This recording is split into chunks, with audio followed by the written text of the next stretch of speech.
বলো তোমার কাজের অভিজ্ঞতা বলো। কাজের অভিজ্ঞতা ফাড়াফাড়ি।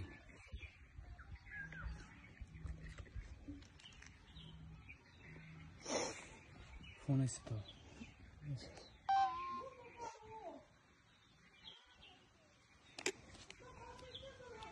তোমার অনুভূতিটা প্রকাশ করো।